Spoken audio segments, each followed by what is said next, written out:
شاہدولے کا چوہا۔ سلیمہ کی جب شادی ہوئی تو وہ 21 برس کی تھی۔ 5 برس ہو گئے مگر اس کی اولاد نہ ہوئی۔ اس کی ماں اور ساس کو بہت فکر تھی۔ ماں کو زیادہ تھی کہ کہیں اس کا نجیب دوسری شادی نہ کر لے۔ چنانچہ کئی ڈاکٹروں سے مشورہ کیا گیا مگر کوئی بات پیدا نہ ہوئی۔ سلیمہ بہت متفکر تھی۔ شادی کے بعد بہت کم لڑکیاں ایسی ہوتی ہیں جو اولاد کی خواہش مند نہ ہوں۔ اس نے اپنی ماں سے کئی بار مشورہ کیا، ماں کی ہدایتوں پر بھی عمل کیا مگر نتیجہ 0 تھا۔ ایک دن اس کی ایک سہیلی جو بانجھ قرار دے دی گئی تھی اس کے پاس آئی۔ سلیمہ کو بڑی حیرت ہوئی کہ اس کی گود میں گل گوتھنا لڑکا تھا۔ سلیمہ نے اس سے بڑے بینڈے انداز میں پوچھا، فاطمہ تمہارے یہ لڑکا کیسے پیدا ہو گیا؟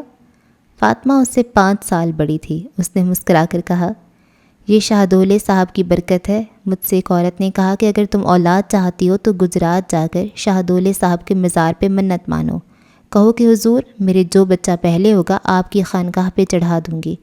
اس نے یہ بھی سلیمہ کو بتایا کہ جب شاہدولے صاحب کے مزار پہ ایسی منت مانی جائے تو پہلا بچہ ایسا ہوتا ہے جس کا سر بہت چھوٹا ہوتا ہے۔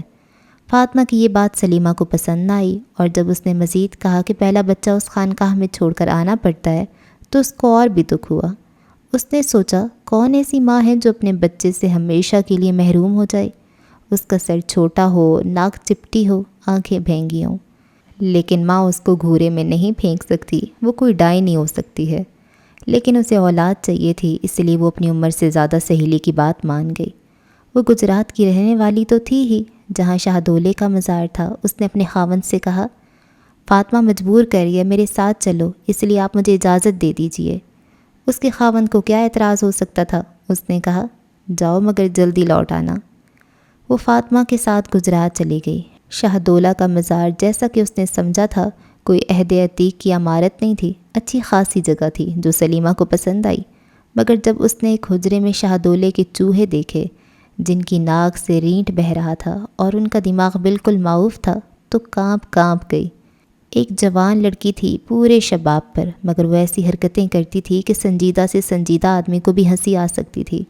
سلیمہ اس کو دیکھ کر ایک لمحے کے لیے ہنسی مگر فوراً ہی اس کی آنکھوں میں آنسو آ گئے۔ سوچنے لگی، اس لڑکی کا کیا ہوگا؟ یہاں کے مجاور اسے کسی کے پاس بیچ دیں گے یا بندریا بنا کر اسے شہر بشہر پھرائیں گے؟ یہ غریب کی روزی کا ٹھیکرا بن جائے گی۔ اس کا سر بہت چھوٹا تھا، لیکن اس نے سوچا کہ اگر سر چھوٹا ہے تو انسانی فطرت تو اتنی چھوٹی نہیں، وہ تو پاگلوں کے ساتھ بھی چمٹی رہتی ہے۔ اس شاہدولے کی چوہیا کا جسم بہت خوبصورت تھا۔ اس کی ہر کوس اپنی جگہ پر مناسب و موزوں تھی، مگر اس کی حرکات ایسی تھیں جیسے کسی خاص غرض کے ماتحت اس کے حواس مختل کر دیے گئے ہیں۔ وہ اس طریقے سے کھیلتی پھرتی اور ہنستی تھی جیسے کوئی کوک بھرا کھلونا ہو۔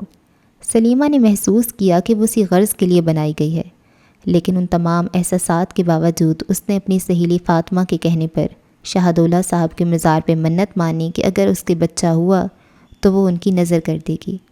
ڈاکٹری علاج سلیمہ نے جاری رکھا۔ 2 ماہ بعد بچے کی پیدائش کے آثار پیدا ہو گئی۔ وہ بہت خوش ہوئی۔ مقررہ وقت پہ اس کے ہاں لڑکا ہوا، بڑا ہی خوبصورت۔ حمل کے دوران میں چونکہ چاند گرہن ہوا تھا، اس لیے اس کے داہنے گال پہ ایک چھوٹا سا دھبا تھا جو برا نہیں لگتا تھا۔ فاطمہ آئی تو اس نے کہا کہ اس بچے کو فوراً شاہدولہ صاحب کے حوالے کر دینا چاہیے۔ سلیمہ خود یہی مان چکی تھی۔ کئی دنوں تک وہ ٹال مٹول کرتی رہی۔ اس کی ممتا نہیں مانتی تھی کہ وہ اپنا لخت جگر وہاں پھینک آئے۔ اس سے کہا گیا تھا کہ وہ شاہدولے سے جو اولاد مانگتا ہے اس کے پہلے بچے کا سر چھوٹا ہوتا ہے، لیکن اس کے لڑکے کا سر کافی بڑا تھا، اور فاطمہ نے اس سے کہا، یہ کوئی ایسی بات نہیں جو تم بہانے کے طور پہ استعمال کر سکو۔ تمہارا یہ بچہ شاہدولے صاحب کی ملکیت ہے، تمہارا اس پہ کوئی حق نہیں۔ اگر تم اپنے وعدے سے پھر گئیں تو یاد رکھو تم پہ ایسا عذاب نازل ہوگا کہ ساری عمر یاد رکھو گی۔ بادل نخواستہ سلیمہ کو اپنا پیارا گل گوتھنا سا بیٹا جس کے داہنے گال پہ کالا دھبا تھا گجرات جا کر شاہدولے کے مزار کے مجاوروں کے حوالے کرنا پڑا۔ وہ اس قدر روئی، اس کو اتنا صدمہ ہوا کہ بیمار ہو گئی۔ 1 برس تک زندگی اور موت کے درمیان معلق رہی۔ اس کو اپنا بچہ بھولتا ہی نہیں تھا، خاص طور پہ اس کے داہنے گال پہ کالا دھبا جس کو اکثر چوما کرتی تھی۔ چونکہ وہ جہاں بھی تھا بہت اچھا لگتا تھا۔ اس دوران میں اس نے ایک لمحے کے لیے بھی اپنے بچے کو فراموش نہ کیا۔ عجیب عجیب خواب دیکھتی۔ شاہدولہ اس کے پریشان تصور میں ایک بڑا چوہا بن کر نمودار ہوتا جو اس کے گوشت کو اپنے تیز دانتوں سے کترتا۔ وہ چیختی اور اپنے خاوند سے مجھے بچائیے، دیکھیے چوہا میرا گوشت کھا رہا ہے۔ کبھی اس کا مضطرب دماغ یہ سوچتا کہ اس کا بچہ چوہوں کے بل کے اندر داخل ہو رہا ہے، وہ اس کی دم کھینچ رہی ہے، مگر بل کے اندر جو بڑے بڑے چوہے ہیں انہوں نے اس کی تھوتنی پکڑ لی، اس لیے وہ اسے باہر نہیں نکال سکتی۔ کبھی اس کی نظروں کے سامنے وہ لڑکی آتی جو پورے شباب پر تھی اور جس کو اس نے شاہدولے کے مزار پہ ایک حجرے میں دیکھا تھا۔ سلیمہ ہنسنا شروع کر دیتی، لیکن تھوڑی دیر کے بعد رونے لگتی، اتنا روتی کہ اس کے خاوند نجیب کو سمجھ میں نہ آتا کہ اس کے آنسو کیسے خشک کرے۔ سلیمہ کو ہر جگہ چوہے نظر آتے تھے، بستر پر، باورچی خانے میں، غسل خانے کے اندر، صوفے پر، دل میں، کانوں میں۔ بعض اوقات تو وہ یہ محسوس کرتی کہ وہ خود چوہیا ہے، اس کی ناک سے رینٹ بہہ رہا ہے۔ وہ شاہدولے کے مزار کے ایک حجرے میں اپنا چھوٹا، بہت چھوٹا سر اپنے ناتواں کندھوں پہ اٹھائے ایسی حرکات کر رہی ہے کہ دیکھنے والے ہنس ہنس کر لوٹ پوٹ ہو رہے ہیں۔ اس کی حالت قابل رحم تھی، اس کو فضا میں دھبے ہی دھبے نظر آتے، جیسے ایک بہت بڑا گال ہے جس پہ سورج بجھ کے ٹکڑے ٹکڑے ہو کے جگہ جگہ جم گیا ہے۔ بخار ہلکا ہوا تو سلیمہ کی طبیعت کسی قدر سنبھل گئی، نجیب بھی قدرے مطمئن ہوا۔ اس کو معلوم تھا کہ اس کی بیوی کی علالت کا باعث کیا ہے، لیکن وہ ضعیف الاعتقاد تھا، اس کو اپنی پہلی اولاد کو بھینٹ چڑھائے جانے کا کوئی احساس نہیں تھا۔ جو کچھ کیا گیا تھا وہ اسے مناسب سمجھتا تھا، بلکہ وہ تو یہ سوچتا تھا کہ اس کے جو بیٹا ہوا تھا وہ اس کا نہیں، شاہدولے صاحب کا تھا۔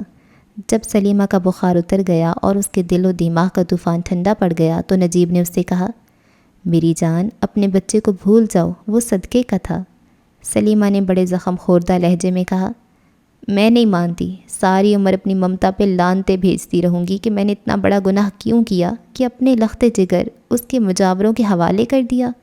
یہ مجاور ماں تو نہیں ہو سکتے۔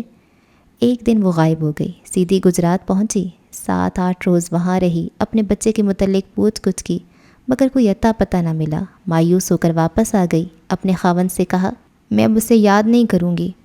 یاد تو وہ کرتی رہی، لیکن دل ہی دل میں اس کے بچے کے داہنے گال کا دھبا اس کے دل کا داغ بن کر رہ گیا تھا۔